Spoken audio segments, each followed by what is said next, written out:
Bonjour, je suis François Laurent, je suis le coprésident de la DTM à Paris, donc la première association des professionnels du marketing française. Et puis, j'écris un certain nombre de livres, dont le dernier s'appelle Marketing, 100 pages, ça suffit. Alors vous me direz, est-ce qu'on peut faire du marketing avec 100 pages? En fait, oui et non, c'est compliqué parce que le consommateur est de plus en plus compliqué, mais finalement, si on se focus sur le consommateur, ça peut être assez simple. Le consommateur est compliqué parce que finalement, en 15 ans, il a plus évolué qu'en 50 ans précédemment. En fait, il y a eu toute une succession de révolutions. Ça a commencé par la révolution Internet, quand le consommateur a accédé à énormément d'informations et a pu commencer à remettre en cause les marques et surtout le prix où il payait les marques.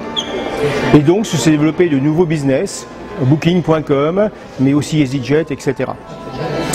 Deuxième challenge, ça a été à partir du milieu des années 2000, tous les médias sociaux, ça a commencé par le blogging, etc.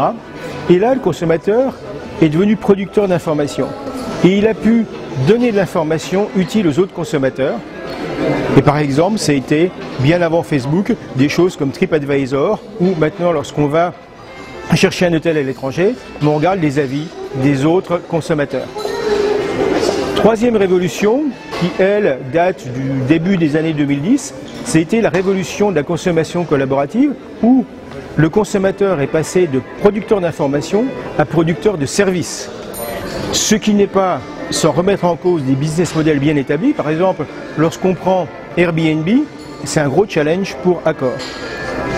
Accor récemment a bien réagi, d'une part en rachetant One Fine Stay, qui est la plus grosse plateforme, donc l'équivalent du Airbnb mais sur le très haut de gamme. Et donc maintenant, Accor propose, à côté de Sofitel, la possibilité de loger chez des habitants, mais très haut de gamme, dans les différents pays européens. Et aussi, ils accueillent un certain nombre de chaînes partenaires sur leur propre site pour aussi finalement concurrencer Booking. Donc, les marques peuvent s'adapter, mais il y a encore pas mal de challenges qui arrivent. Il y a le big data dont tout le monde parle, mais personne ne sait exactement comment le traiter. On a également la révolution des objets connectés qui commence. Aujourd'hui, personne n'a trouvé le bon business model, même pas Apple avec son iWatch qui ne marche pas. Derrière, il y aura la 3D, l'impression 3D, où là, les consommateurs vont être producteurs non plus simplement de services, mais de produits. Et puis derrière, il y a des tas de choses qui arrivent. On parle du transhumanisme, on parle de l'intelligence artificielle. Enfin, on ne peut pas trop savoir ce qui va fonctionner parce qu'il y a aussi des révolutions dans le passé, comme l'Internet 3D avec Second Life, qui ont été des échecs complets. Donc, des gros challenges. Et je crois que si on peut dire que le marketing peut s'apprendre en 100 pages, c'est simple.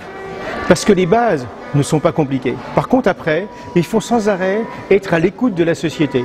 Et la meilleure façon d'être à l'écoute de la société, finalement, c'est de rencontrer des gens comme dans ce congrès, ou de participer, nous ce qu'on fait à la DTM à Paris, à des tas de rencontres, d'échanges pour savoir finalement comment se construit le marketing au quotidien.